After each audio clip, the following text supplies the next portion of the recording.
Commissioner Allenbrand was absent, therefore it remains on action. Thank you. Item number 2. Resolution number WD 22-014, conduct a public hearing and consider authorizing funds for the construction phase of the Douglas L. Smith Middle Basin Wastewater Treatment Facility Solids Improvement Project, IMB1-Contract 34, in an amount not to exceed $6,048,400, increasing the total project authorization of $6,898,400. Ms. McCary. Thank you, Chairman and Commissioners. I know we just discussed a facility plan for Middle Basin on the regular agenda. This is a specific project that's been in the works for a while. It's a more of an immediate need. So through our solids processing, we utilize a thickening process, and we utilize equipment known as centrifuges for that. The centrifuges we have were installed in 1988. They are beyond their useful life, more than 30 years old. And so the board had previously authorized funds for a design and bid phase, and that design and bids are completed. And so this request is for construction phase. We're going to replace those centrifuges with rotary drum thickeners.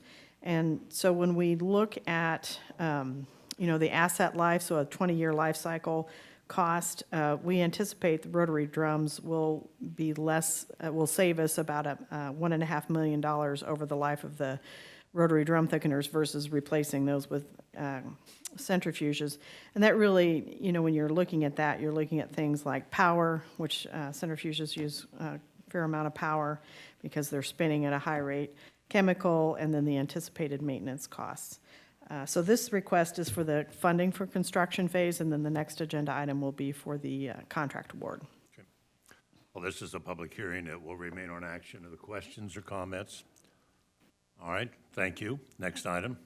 Item number 3, invitation for bid number 2021-078. Consider authorizing a contract with Mega KC Corporation to construct the Douglas L. Smith Middle Basin Wastewater Treatment Facility Solids Improvement Project, IMB1, Contract 34, in an amount not to exceed $4,632,900. Ms. McCary. Thank you, Susan with Wastewater. Again, Susan Picaric with Wastewater. This is the companion item to the previous item. Bids were opened on April 1st. We had 5 firms respond to the request for bids. Mega KC was the low bidder. CDM Smith, who is the design engineer, had reviewed the low bidder's bid, and they do recommend awarding to Mega KC. We're familiar with Mega. They're also one of our term and supply contractors, and so we've had good experience with them doing work of this type. Questions? Yeah. Mr. Ashcraft. Quick question, Ms. McCarrick. Any of these bidders new to Johnson County, or have they all been established? They're all established, and they've all done work for Johnson County at one point. Thank you. Mm-hmm. All right.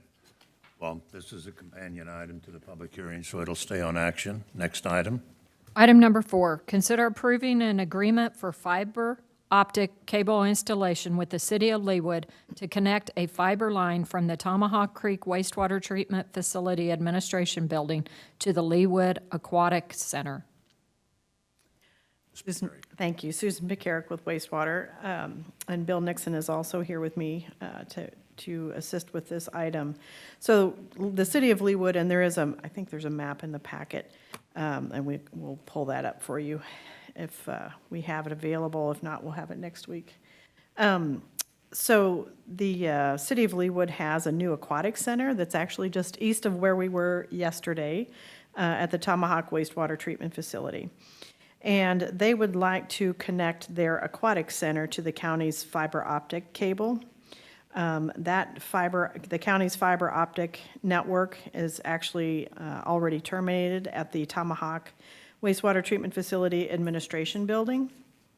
And so an access agreement across the JCW property at the Tomahawk Wastewater Treatment Site is needed in order to complete that termination for their fiber. The city will own and operate the fiber line, and JCW will retain the ownership of the conduit and provide access to that. Both Wastewater and DTI have reviewed the request, and we're comfortable with moving forward with these arrangements, and I'll be happy to answer any questions. Leewood will be paying for this? Leewood, right, Leewood pays for the installation of the fiber from Tomahawk to their Aquatic Center, and then they'll own and maintain that fiber. Yes, sir. All right. Questions? Mr. Ashcraft? Mr. Chairman, this item appears to be in good order, and consent would be appropriate as far as I'm concerned. Okay. Any objection to that? All right, so noted. Go on consent. Thank you. Next item.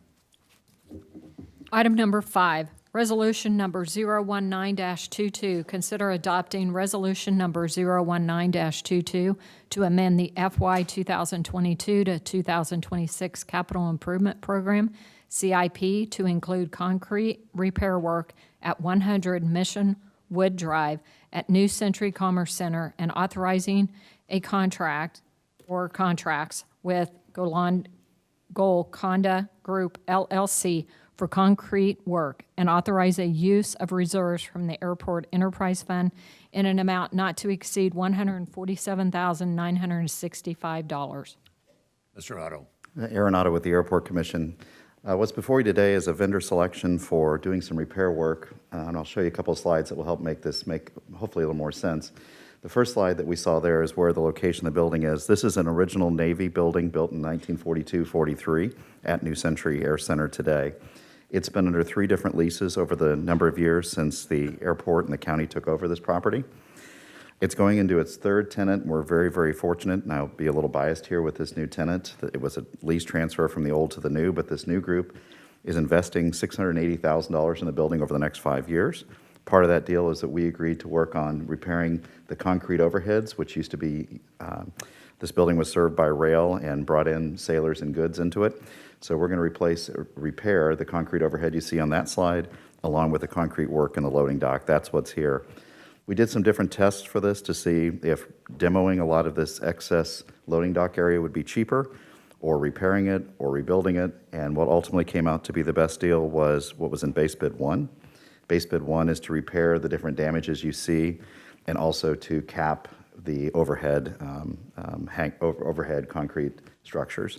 So this is a vendor selection. It does require a CIP change. We didn't expect to be doing this work. We did the CIP back last January of last year for this year. So I want to thank Mark Dapp from Budget and also Purchasing for helping us get to this point of doing this repair. And the building is still has a number of decades left in its lease, so this helps extend the life of that building and rent coming into the airport from it. So happy to take any questions you might have. Questions? Ms. Hanslick? Wondered if this could go on consent, Mr. Chair? That's fine with me, Mr. Ashcraft. I have no objections to consent. One clarification, Mr. Otto, if I could, are you comfortable with having received only 2 proposals, 2 bids? We had, I think, 3 or 4 groups come to the optional on-site, and so it's a little bit of a unique project because it's not just a build from scratch project, and the fact that it's a little bit more complicated because of the need to repair and do some updates in terms of code. So I'm happy, to be honest, that we got to considering the amount of work that's out there just to do a fresh, clean and go proposal. And they're relatively nearby each other in terms of their proposals, so yeah, I'm glad we have at least options. Okay, thank you. All right, well, no further questions. This will go to consent. Thank you. Thank you. Next item.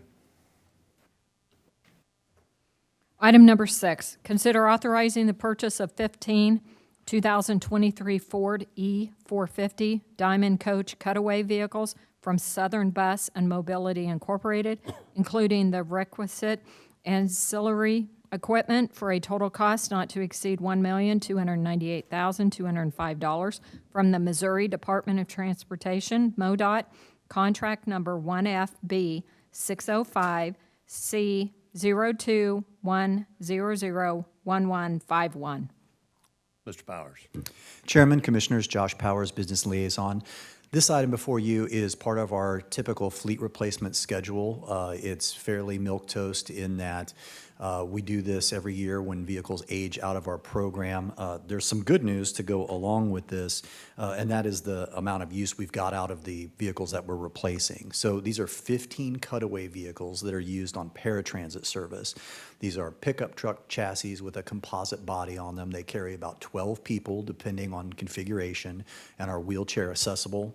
The total cost will be approximately $1.3 million, with the lion's share of that funding coming from both state operating funds in the amount of $676,000, and then also from Federal Highway Administration Surface Transportation Program dollars in the amount of $497,000, with a local match of $124,000 from Johnson County Transit's capital set-aside program. All of the vehicles that we are replacing were purchased originally between 2011 to 2014. So you can see that they are between 8 and 11 years old. The FTA defines, the Federal Transit Administration defines useful life as 5 years or 150,000 miles, whichever comes first. So we've gotten more than double the useful life in terms of years. All of the vehicles, except for one, are over in both years and mileage. And the one that is under the 150,000 miles is 11 years old. So these have been great workhorses for us, but because they provide paratransit service, it's a matter of safety and also increased maintenance costs, so we need to replace these vehicles. Okay. Questions? Ms. O'Hara? I've noticed that we've had some complaints from the public, and I'm certain that staff is addressing those complaints. And what is the percentage of ridership? Are we back to full capacity since COVID? Or are we on this type of, on the paratransit? Are we back to where we were prior to COVID? So I apologize that I don't have that number right off my top of my head. I will get it to you today. But I can tell you that since the beginning of the year, paratransit ridership has increased 40%.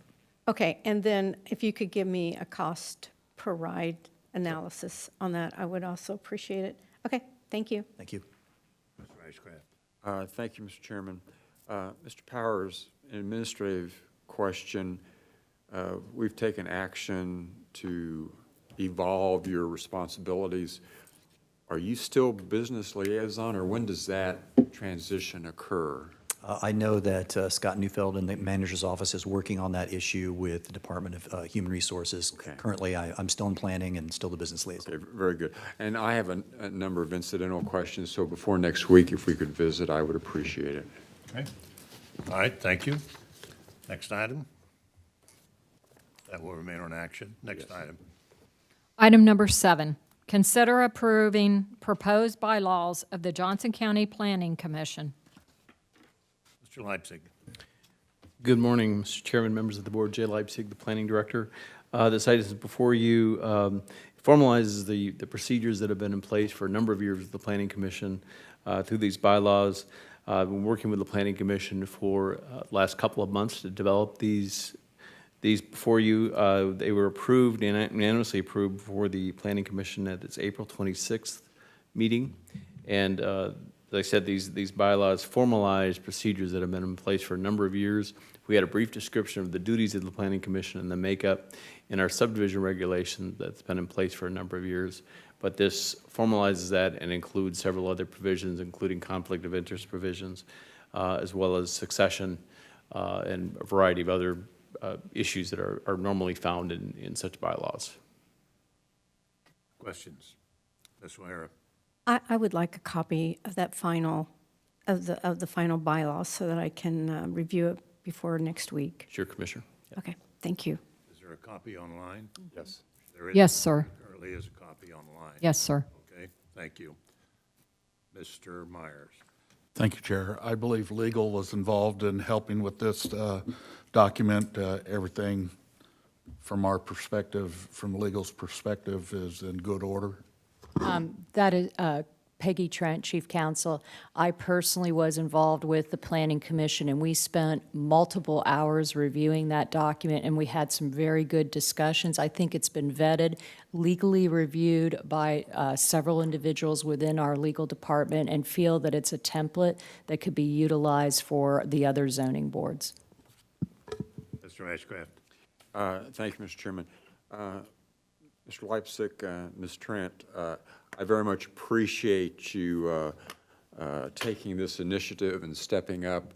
The last time, or I guess the last approved minutes or bylaws was in the 80s, is that? That's correct. Yeah, so long overdue. You were probably still in grade school, so I hope we aren't that derelict going forward, but I appreciate that. I do have a number of questions. It's a substantial change, and I would like to visit with you in a little bit more depth before next week. Other questions, Ms. Hanslick? Yes, this is actually a question for Ms. Trent. Are there other boards or commissions that have written bylaws, or is the Planning Commission the only one? Mr. Chairman and Commissioner Hanslick, there are other boards with bylaws. One of them is the Airport Commission. As a result of this project in our legal department, others have looked to examine their existing bylaws. I will tell you that Airport Commission, which is no surprise, representation by Cindy Dunham, is outstanding. She had very up-to-date bylaws, and actually they've been reviewing them pretty frequently to make sure they're up and dated. These new draft that we brought forward actually brings in kind of what we've been seeing as a result of COVID with the ex parte communications, clarifications, as well as hybrid meetings and how that all looks. I appreciate that. Follow-up question is, I would encourage us to continue to have some conversations, because in my experience, a lot of our boards and commissions, there's not clarity on what their actual role and level of authority is. I'm involved with some where some of the appointed members are very aware of what their role is, but others are not. And I would like to see us explore that more and have some clarity so that those new board members and even the existing board members have a better understanding of their level of authority and their role as a member of that board or commission. Okay. Mr. Ashcraft? Just to add on to Commissioner Hanslick's observation, I would like to encourage also the role and responsibilities of commissioners that may be assigned directly or indirectly, because it does vary. Parks and Rec, it's a voting responsibility. Otherwise, particularly executive sessions, compensation discussions, and so forth. Thank you. Mr. Chairman, just for clarification, we are looking as a whole in the legal department at each board and examining all of those roles and responsibilities for the individual boards. We're making sure they're in compliance, and I believe we're trying to assert more ourselves with the individual boards as a legal department to be available to answer questions and to provide more educational training. Well, that's good, but I think there's another obligation on the part of we commissioners, and when we make appointments, we should visit with those appointees as to what the responsibilities and duties of the board that they're being appointed to carry out. So, okay, this will remain on action. Thank you, Mr. Leipzig. Are there any other items? No, sir. All right, we are adjourned. Our committee of the whole will begin at 1 p.m. Thank you all very much. Thank you, Mr. Chair. We're in here, right? We're in here. It's a committee of the whole, yes.